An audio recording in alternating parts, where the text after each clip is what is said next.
Voilà, je crois que c'est l'ancien Agnès. On a Euh, commencé le direct. voilà. C'est où? Je vois pas sur les lives. Nous sommes en live là?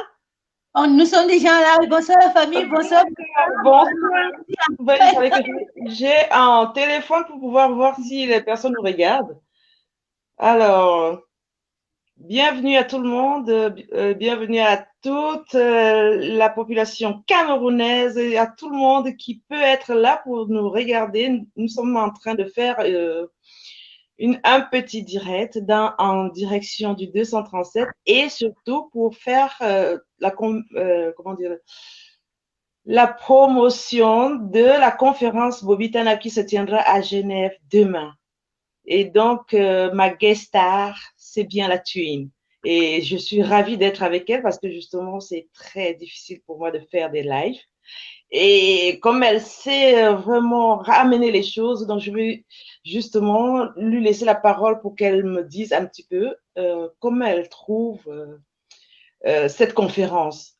Parce que justement, comment elle comprend cette conférence à son entendement. C'est-à-dire savoir, bon, en un mot, ce sont des femmes guerrières qui se sont levées pour donner une autre impulsion à la lutte au 237. Voilà un petit peu. Et puis la conférence de Genève, c'est justement pour organiser cette lutte et lutter autrement. Voilà ce que je peux dire dans un premier temps. Alors, Mathuine, et donc on a une conférence demain suivie d'une marche samedi. Voilà. Bonsoir les amis, bonsoir la famille, bonsoir le 237, parce que si déjà nous nous battons dans la diaspora comme nous nous battons, c'est pour le 237. Parce que nous nous soucions de ce peuple-là qui est quasi inexistant dans toutes les surfaces et dans tous les domaines. On ne va plus dire, hein, Agnès, on va plus réitérer un tout petit peu la situation chaotique dont se trouve le 237 actuellement. Nous, miroirs du 237 dans la diaspora, nous essayons de bosser, galvaniser, essayer d'amener le citoyen lambda camerounais à prendre ses responsabilités, évidemment. D'où est né ce mouvement, en fait, Bobby Tanap, qu'on ne présente plus Bobby Tanap, qui représente en fait l'indignation de la femme africaine. OK? Exactement. L'indignation de la maman qui a allaité et qui continuera toujours à allaiter. L'indignation de cette femme nue là, que quand elle se met nue en Afrique, c'est un sacrilège. Quand une maman arrive à se débrouiller, ça veut dire que l'heure est grave. Il faut vite lui mettre un pain. Et lorsqu'on ne trouve pas un pain, forcément, directement, c'est la malédiction qui subit. OK? Donc, c'est l'indignation de cette femme qui dit assez qu'on tue ses enfants, assez qu'on égorge les femmes comme elle, assez qu'on brûle les bébés vifs. Et du coup, Bobby Tanap, sous le coup de la colère, ça s'est passé, on va pouvoir réitérer, ça s'est passé à Bruxelles, sous le coup de la colère. Vous savez, Amazon là, on va les citer tous, on peut les oublier. Et justement parce que nous ne voulons pas oublier des noms, tous ces Amazones respectifs sont nus devant l'international, devant les policiers qui étaient Et de manière assourdis. spontanée. Voyons. Bon, ils ont. Pour dire, est-ce qu'on peut dire déguster? Non, parce que même en Europe, c'est sacrilège de voir une femme nue. Les femmes, surtout la poitrine, la nudité de la poitrine, est plus sacrée que la nudité des fesses. Donc, quand l'Européen arrive à voir les seins d'une femme, ça veut dire que l'heure est grave. OK? Donc, Exact. on va aller donc à Genève. Pourquoi nous faisons ce direct aujourd'hui, Agnès? C'est justement pour appeler la femme là, celle-là qui voit tout le temps comment on tue, on égorge les femmes comme elle. Celle-là qui voit comment on a empiété sur la sérénité de ses enfants. Nous appelons donc ces femmes respectives qu'elles prennent conscience et puis qu'elles se retrouvent à Genève pour essayer encore de remontrer notre indignation maintenant face à l'ONU qui, depuis qu'on décrit toutes ces situations malfaisantes qui se passent au Cameroun, elle est bouche nue, cousue. Donc, du coup, femme, tu te sens concernée. Femme, c'est ta génération dont il s'agit. Femme, c'est dans tes enfants dont il s'agit. Viens demain. Il y aura une conférence, on va s'indigner devant l'ONU, il y aura une marche symbolique pacifique pour montrer l'indignation de la femme africaine. Donc, je vais d'abord m'arrêter là parce que je ne vais pas accaparer la parole de mon internaute, celle-là qui a bien veillé accueillir la twin afin de plutôt lui poser des questions. Je m'arrête d'abord là. Et puis voilà, quand elle me sollicitera bien, je viendrai encore une fois de plus donner mon indignation face surtout à la situation. Et avant même de couper, laissez-moi, vous savez qu'elle parle beaucoup. Agnès, il faut pas rire, c'est sérieux. Il faut pas que il n'y a pas de raison. Voilà. C'est juste pour ne pas oublier et pour que tu puisses aussi de regarder le fait lorsque tu mettras dans tes questions, peut-être vis-à-vis de moi ou vis-à-vis de ce qu'on lira pour remonter et faire que notre débat soit un débat constructif. OK? Il faut noter ici, il y a des femmes aussi, incarcérées 237. Quand on a frappé les seins, j'ai dit carrément frappé, les policiers en les frappant disent, comme ça vous aurez le cancer et on va voir encore si vous allez marcher. C'est justement pour vous dire, sachez qu'il y a des femmes comme vous, aux 237 qui sont incarcérées parce qu'elles ont marché le 22.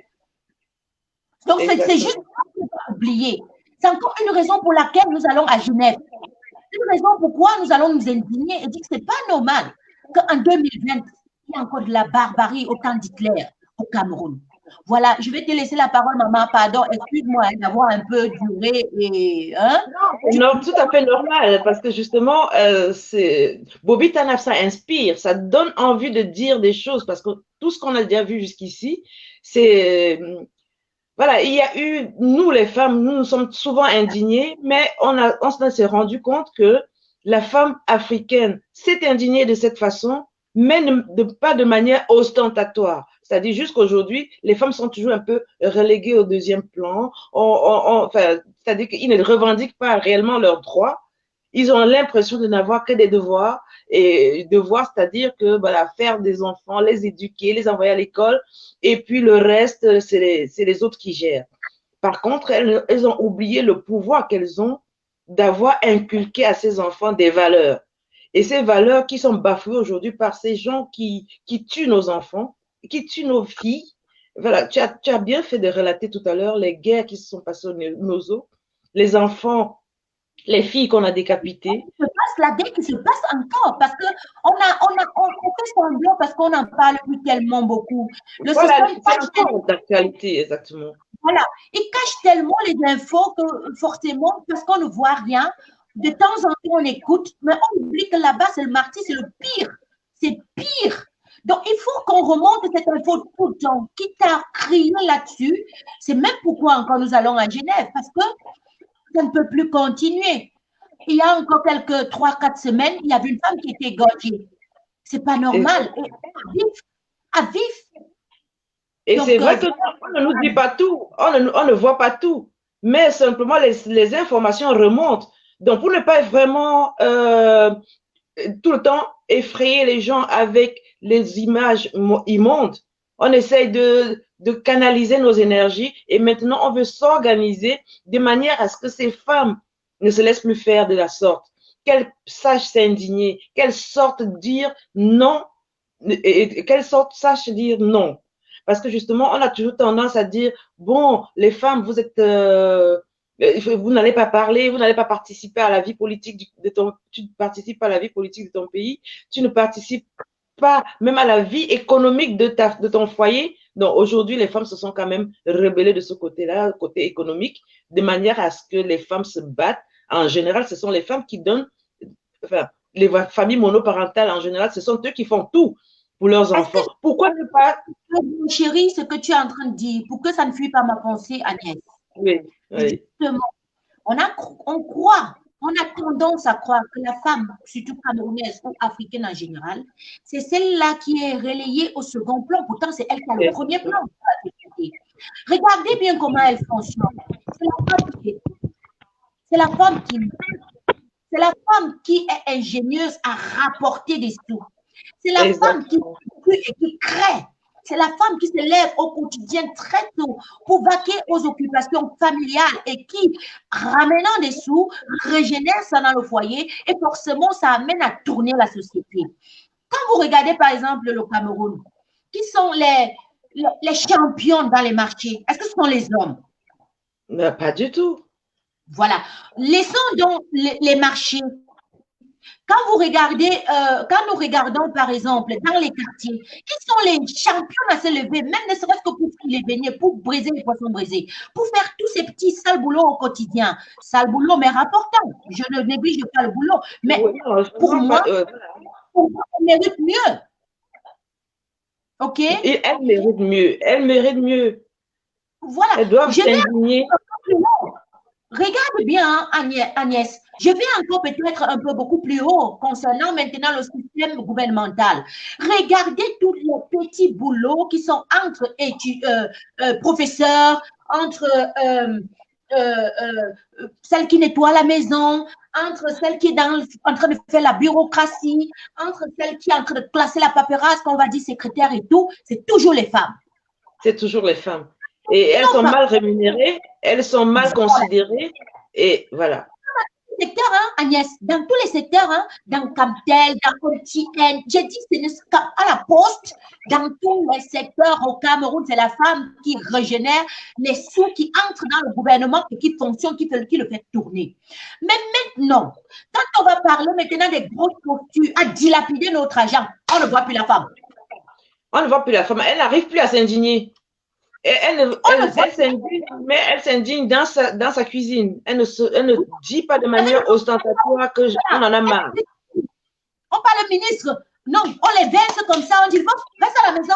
On t'a donné un petit boulot de professeur, ça te suffit. On t'a donné un petit boulot de planton. Je ne sais pas dans quel bureau, là-bas, la poste, pour pouvoir accueillir même parfois mal les gens, parce qu'elle est tellement sous-pressionnée. Exactement. Moi, elle devient même polie. Donc, justement, Bobby Tanap, justement, est en train de vouloir organiser ces femmes de manière… À travers, merci Agnès, à travers donc des mouvements tels que Bobby Tanap, c'est la femme qui renaît. C'est la femme qui reprend sa posture nationale. C'est la femme là, celle-là, qui vient dire, c'est moi qui vous a mis au monde. Et c'est moi qui vais dans tous les petits domaines respectifs au Cameroun pour régénérer l'économie financière, pour faire en sorte que le Cameroun fonctionne. Vous allez me redonner ma place et vous allez cesser de tuer mes enfants. Vous allez leur garantir une bel avenir, comme ça aussi ils pourront s'affirmer et je pourrai dormir tranquille parce que ça va plus me permettre de toujours me lever à 5 h du matin, à 4 h du matin, à la rigueur, parfois 1 h du matin pour aller atteindre un régime de plantain pour pouvoir le revendre. Exactement. Dans les petits boulots. Restructurer les choses, maman Agnès Lendier. On veut restructurer. Genève. Exactement, Genève, c'est ça. Et puis, justement, aller à l'ONU, déposer un mémorandum pour tout ce qui arrive au Cameroun ces derniers temps, tout ce qu'on vit au Cameroun ces derniers temps, les tueries, les assassinats, les séquestrations, les emprisonnements gratuits. Justement, ça va de soi. Justement que ça va de soi. Nous ne serons allés à Genève dire on va encore montrer notre bobita. Non, là maintenant, c'est la femme qui travaille sérieusement et qui entre dans la bureaucratie du monde pour s'indigner concrètement. On est d'accord? Pour s'offusquer de la bonne et juste manière, avec son cerveau, avec son physique et avec sa bouche. C'est de ça qu'il est question. Nous allons à Genève pour ça. Exactement. Et donc, Genève, c'est en 2 jours, il faut que je le rappelle, c'est sur 2 jours, c'est-à-dire que la première journée, c'est-à-dire demain, et c'est la conférence proprement dite, et le lendemain, on fera une manifestation, un sitting devant l'ONU pour montrer notre désarroi de tout ce qui nous arrive, enfin, tout ce qui arrive au Cameroun, en fait. Et ils ne savent pas qu'ils ont enfermé beaucoup de ces enfants dehors depuis des longues dates et qu'ils ont besoin aujourd'hui de retourner bâtir leur pays. Et avec tout ce qui se passe au pays aujourd'hui, au Cameroun aujourd'hui, on ne peut pas bâtir quelque chose sur des ruines. Hein? Il faut bien assainir ce pays avant de bâtir quelque chose de bien, de constructif, pour le long terme. Donc, on ne peut pas passer le temps il faut vraiment que cette indignation soit portée aux 237 pour leur donner, pour leur dire que non, c'est pas parce que nous sommes à la diaspora, on a déjà beaucoup avancé dans la lutte, mais les femmes du 237 doivent se lever, doivent s'indigner et faire comme ces hommes qui aujourd'hui, après la marche du 22, voilà, ils étaient vraiment très courageux parce que c'était une réussite pour ma part.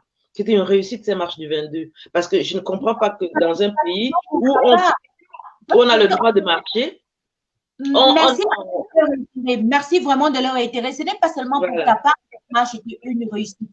C'est justement ce bruit-là que vous suivez tout autour de cette marche qui prouve vraiment même la réussite de cette marche. Est-ce que je mens?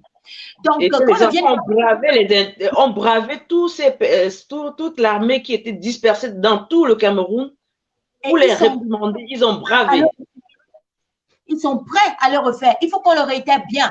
Ces garçons, même encore aujourd'hui, je voyais une vidéo, une très belle vidéo, qui était en train de dire qu'ils sont prêts à le refaire. Ils vont le faire autant de fois jusqu'à ce qu'ils pourront avoir à garantir leur avenir. Et ils seront maintenant surpris parce que justement, ils n'auront pas le temps de déployer tous leurs armements partout. Les enfants sont prêts à se lever au 237 et partout sur le territoire camerounais. Ils sont tous prêts. Donc, qu'ils fassent... voilà, ils seront parce que la guerre ne se passe pas dans les villes. Ils sont en train d'organiser les guerres au nord-ouest, au sud-ouest, alors que Boko Haram est en train de décimer tous ces enfants au nord. Ils ne font pas un déploiement au nord pour protéger le territoire comme c'est normalement, normalement leur devoir. Donc, ils doivent protéger le territoire, protéger les citoyens camerounais. Ils sont en train d'être décimés au nord. Ils sont en train d'être tués par nos propres frères au nord-est, au sud-ouest.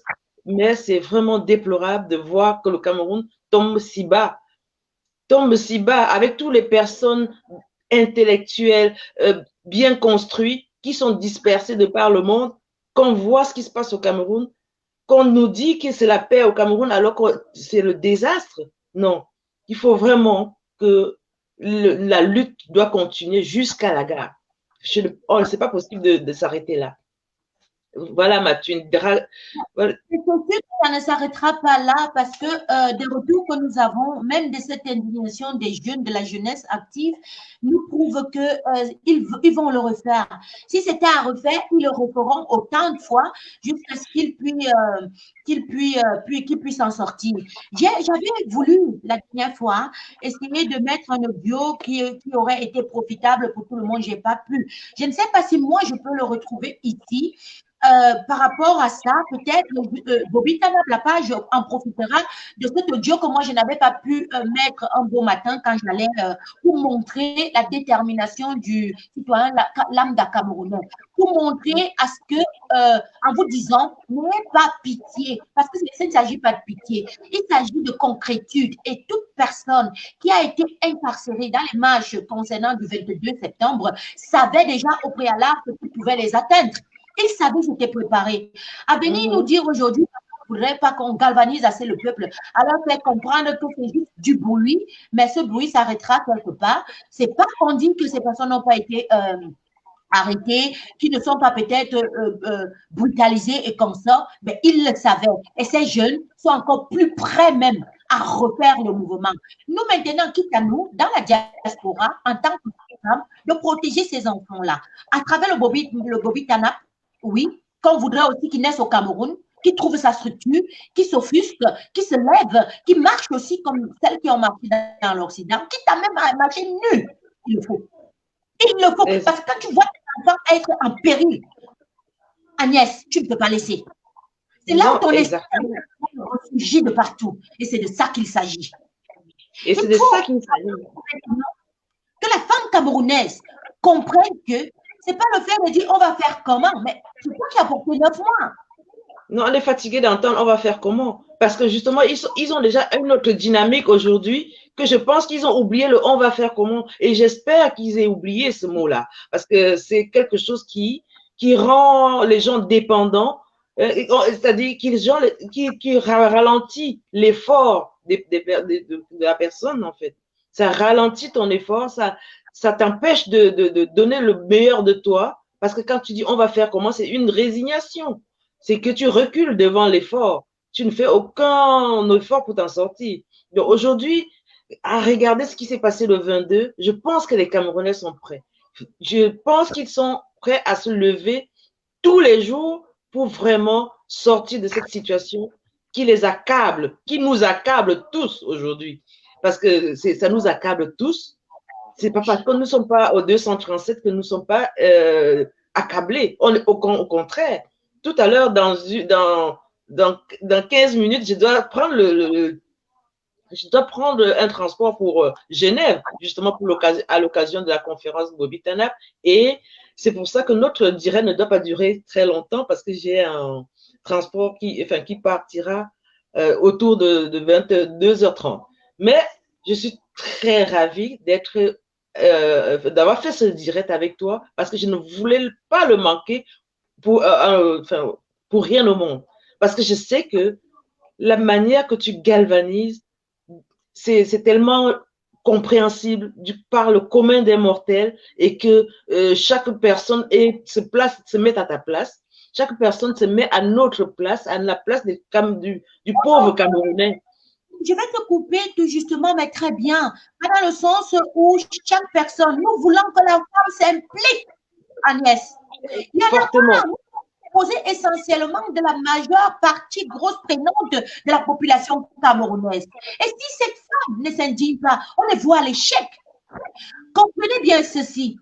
Il y a d'abord les jeunes au Cameroun qui font la plus grande partie de la population camerounaise. OK? Ces jeunes-là, parmi ces jeunes, il n'y a plus de femmes. Sans compter dans la même nature, celle-là qui a donné la vie. Ça veut dire que quoi? C'est nous qui devrons protéger les générations futures. Parce que ce n'est pas l'homme, de toute façon. L'homme ne procrée pas. Il procrée dans un sens où il essaie de donner fécondation. Mais après, s'il n'y avait pas de femme, n'existerait jamais d'être humain. Exactement. Alors, on note bien ceci. La femme doit s'impliquer. Tu dois t'impliquer, femme. Les hommes ont donné de leur effort dans ce combat. De leur effort. Et ils nous ont même montré leur défaillance en tout temps. Comme pareil aussi dans le gouvernement. Et ils nous ont surtout encore beaucoup montré dans le gouvernement leur défaillance. Alors, il est temps que la femme camerounaise s'implique dans tous les sens du thème. Qu'elle reprenne ce ton-là où la femme dans le monde, avec la capacité, quand il dit la femme, la vraie femme, celle qui a naquit tout le reste du monde entier. C'était la femme, l'être humain qui était femme, qui commandait, qui dirigeait. Et quand elle dirigeait les empires, ça marchait bien. Pourquoi la famille le truc en bazar? Parce qu'elle les dirigeait. C'est une société matriarcale en Afrique. Hein. C'est la civilisation européenne qui est venue transformer tout et nous imposer ces hommes qui nous matent, quoi, qui ne respectent pas la femme. Enfin, ceux qui ont fait qui ont tué au nord-ouest, au sud-ouest, qui ont décapité nos femmes, qui tuent les enfants. Quand vous voyez la femme à l'instinct maternel de nature, ce serait difficile pour elle, vraiment, sauf si celle-là est vampire. Sauf si celle-là, elle a un genre de cerveau que nous, on ne comprend pas. Mais la femme, en général, d'abord, même quand elle est même très cruelle, elle adore sa progéniture. Ça veut dire que si celle-là était dans le bâton de gouvernement qui prenait les choses en marche, au moins, je peux promettre que 95% des cas ou 85% des cas, il y aurait eu réussite. La femme doit s'impliquer. Agnès, tu vas partir normalement. Si tu attends d'abord.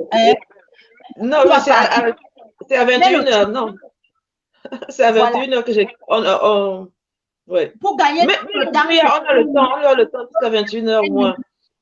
Voilà. Oui. Et le job, là, c'est 5 minutes. Donc, je vais laisser ça vite suivre. Comme ça, on va débattre pour qu'ils comprennent que le jeune au Cameroun, il a déjà sa prédétermination. Celui-là, on ne peut plus le dompter parce que de toute façon, il dit que quand tu ne te bats pas, tu meurs. Tu te bats, tu meurs. Et vu que dans le pays où ils sont, tu te bats même, tu meurs toujours. Mieux seulement se battre.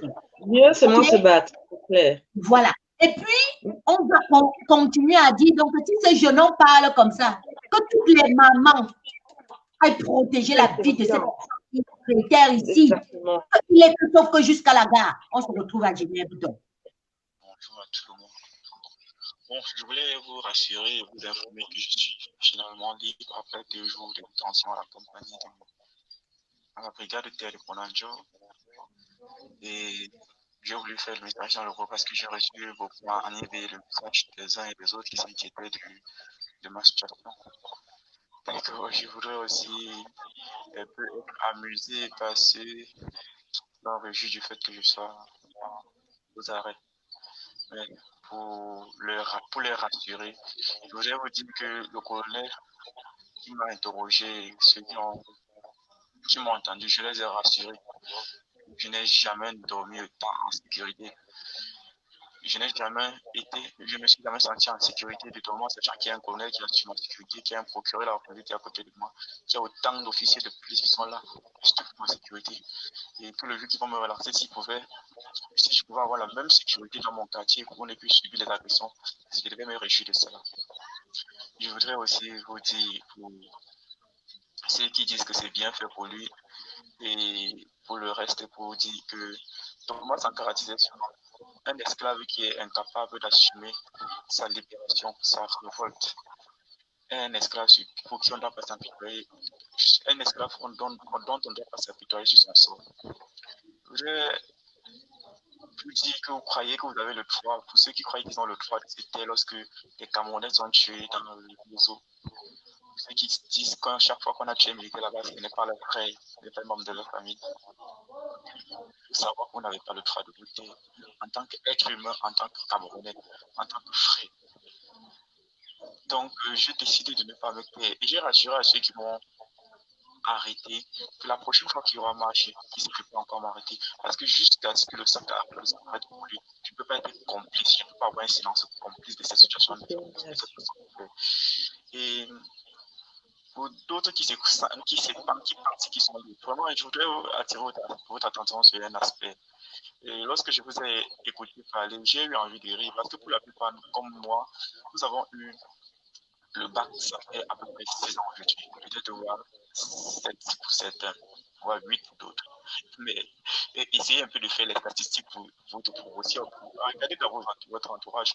La plupart de ceux qui ont eu le bac il y a 7 ans, 8 ans, tombent encore sur le sol de leurs oncles, tombent encore dans la maison familiale, ont la haine à te nourrir, à te vêtir. Et vous refusez de vous battre, vous refusez de dire à ceux qui vous ont formé, de leur poser la question, pourquoi est-ce que vous nous avez formés si c'était pour nous envoyer au chômage? Comment est-ce que vous pensez que vous pouvez être utile pour votre nation? Vous admirez l'Europe, tout le monde veut voyager pour l'Europe. Vous croyez que ce sont les citoyens d'autres pays qui ont construit l'Europe? Non, détrompez-vous, ce sont des Européens qui ont construit le continent.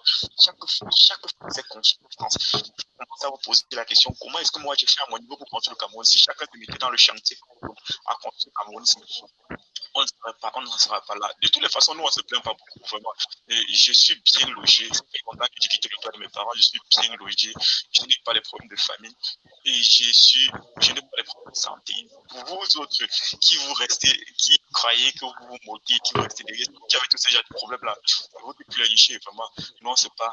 On ne sait pas parce qu'on a compris que lorsqu'on a fait l'école, c'est pour défendre les plus faibles, c'est pour défendre la veuve et l'orphelin, c'est pour se mettre aux côtés de ceux qui n'ont pas eu la chance d'avoir la même capacité de réflexion que nous. On n'a pas fait l'école pour se contenter de sa petite personne. Pour dire que lorsque j'ai mangé, le tête tourne rond. Lorsque j'ai eu ma part, le monde peut s'arrêter. Il faut arrêter cette façon de voir les choses. Je pense que chacun de nous devrait s'inscrire dans cette ligne de combat. Ce n'est pas un combat partisan. Je ne suis pas militant, mais je suis un militant du Cameroun. Je fais partie de ceux-là qui pensent que ensemble, seul on va vite et ensemble on va loin. Donc, pour ceux qui se réunissaient, rassurez-vous dans les prochaines marches, si jamais je serai encore là et je vais encore me faire arrêter. Parce que celui qui a le courage d'assumer ses idées, il a un vrai homme, un homme avec grand H. Et celui qui pense qu'il pas, il est parti sur la réserve du fait qu'il a eu le gouvernement. La personne n'est plus physique, elle est mentale. Je ne me suis jamais senti aux arrêts. Je me suis senti plutôt libre d'avoir pensé, libre d'avoir assumé ma pensée, assumé de dire que je ne suis pas content de ce qui se passe dans mon pays. Je me suis senti citoyen. Je n'ai jamais eu ce sentiment-là d'avoir rendu un service à la nation. Je pense que le message est passé. Le message doit davantage passer. Donc, je suis libre et je vous rappelle que je ne suis pas totalement libre. Je suis libéré sur conscience. Ça veut dire que d'un moment à l'autre, je peux me retrouver à la prison de Nebel, dont j'en dû peut-être jusqu'à 20 ans d'emprisonnement, entre 6 mois et 20 ans d'emprisonnement, selon la charge qui sera retenue contre moi. Mais cela ne me fait pas peur. Cela ne va pas me faire abandonner le combat, parce que le combat n'a pas commencé aujourd'hui. Le combat a commencé depuis le lycée technique de Bafan, pour ceux qui me connaissent un peu. Donc, c'est vous restez chez vos parents, vous restez là-bas manger encore la nourriture de vos parents. Voilà. Anne, on coupe là parce que de toute façon. En gros, c'est la vraie détermination, je dirais. En gros, on comprend que ça, c'est 237, ça n'a rien à voir avec nous. OK? C'est une vraie détermination. Ce n'est pas la diaspora qui parle. Donc, pour déjà réitérer ici, conscience des zombies. Sortez encore, on va voir que il n'a même pas encore commencé. Il dit qu'il sait ce qui va l'arriver, non? Il dit que c'est sous caution, non? Il dit qu'il peut même courir de 20 ans à je ne sais pas combien de prison, non? Mais est-ce que c'est ça qui va faire que quand il va sortir là, demain là, si on a lancé là, il ne va pas sortir? Parce qu'il a compris une chose, il est même plus sécurisé avec un procureur, avec des agents qui sont tout autour de lui là pour le garder que dans son propre quartier. Il est plus torturé dans son quartier que dans la prison. Merci. Non seulement il meurt de faim, non seulement il n'arrive pas à joindre ses deux bouts au quotidien, les agressions veulent le finir. C'est même mieux d'aller à la prison là-bas, c'est gratuit. Tout est gratuit. Gratuit. Tu dors et puis il y a des gardes, la police te garde. Oui, c'est l'air. Voilà. Ouais, c'est l'air. Donc, voilà, justement, en gros, qu'est-ce qu'on dirait, Mathuine, par rapport à Bobby Tana? Celle-ci, vu qu'il te manque juste 4 minutes, ma Anne, je suis d'abord déjà ravie d'avoir fait l'émission avec toi, franchement. C'était à refaire, je le referai avec plaisir. Vraiment, de manière plus détendue, parce que comme il y a le voyage qui presse, j'ai l'impression. Et en plus, le stress de passer en direct. Oh, hey, si je rate l'appel, c'est mort, c'est plus pour moi. Donc, bref, justement, en gros, on dit que une telle détermination comme la détermination de ce jeune homme, nous les femmes, on devrait soutenir cette jeunesse-là. C'est pourquoi nous nous mettons en avant, comme nous demandons aux femmes camerounaises que lorsqu'il y aura encore des marches prévues, qu'elles se mettent devant et qu'elles cadrent, qu'elles présentent leurs enfants. Nous allons faire la même chose à Genève. On espère te voir, toi qui es en train de suivre l'émission actuellement. On espère te voir, toi-même qui crois que ça ne fonctionnera pas parce que nous savons que c'est la fin. Mais la fin, dans la fin, on gesticule toujours beaucoup. Alors, viens faire cette fin avec nous pour que tu puisses écrire l'histoire de ton pays. C'est tout. Donc, oui, ça va s'écrire avec toutes les femmes. Voilà. Tu fais un bon voyage. Donc, on se dit à Genève, quoi. OK? Ben justement, on se retrouve à Genève de toutes les façons. Alors, un gros bisou à tout le monde, à tous ceux qui ont suivi. Et puis, je suis très ravie d'avoir fait ce duo avec toi parce que justement, tu m'as donné le courage de le faire parce que je ne suis pas souvent sur Facebook, sur les directs. Et si c'est à refaire, je le referai sans hésiter. Voilà. Okay, ben merci beaucoup parce que c'est une belle impulsion. Et rendez-vous à Genève demain, c'est la conférence Bobby Tanap. Et nous, on a déjà bien défini ce que c'est pourquoi cette conférence, c'est justement pour mettre en place la possibilité aux femmes de lutter au 237. Comment se réorganiser les femmes pour qu'ils arrivent à s'indigner et s'indigner vraiment parce qu'elles ont une capacité, une force qui est incommensurable, qu'elles ignorent peut-être, mais elles ont des devoirs, mais aussi des droits. Et il y aura aussi justement le mémorandum qu'on doit déposer à l'ONU et suivi d'un sitting le 3, samedi 3. Et vraiment, au Cameroun, il y a des choses qui se préparent. Il y a Kawala qui a parlé d'une marche demain. Rien ne sera plus comme avant. Donc, restons focus et c'est le pouvoir en place qui tremble aujourd'hui. Nous, on sait qu'on va y arriver. La patrie ou la mort? Nous vaincrons. Exactement. Merci beaucoup, Mathuine. Au revoir tout le monde. Voilà, c'était un réel plaisir de travailler, faire un direct avec Mathuine, qui a vraiment assuré et qui justement on a bien mis l'accent sur ce qui va se faire demain 2 octobre, vendredi 2 octobre, c'est la conférence Bobby Tanap à Genève. Et le lendemain, c'est-à-dire le samedi 3, nous aurons eu un sitting au niveau de l'ONU, au niveau du siège de l'ONU, dans le but d'y déposer un mémorandum. Merci beaucoup de nous avoir suivis et à bientôt. Si c'est à refaire, je le referai. Bon, voilà, il faut que j'y prenne goût. Bon, et je vais m'en aller parce que je dois voyager dans quelques minutes. Au revoir.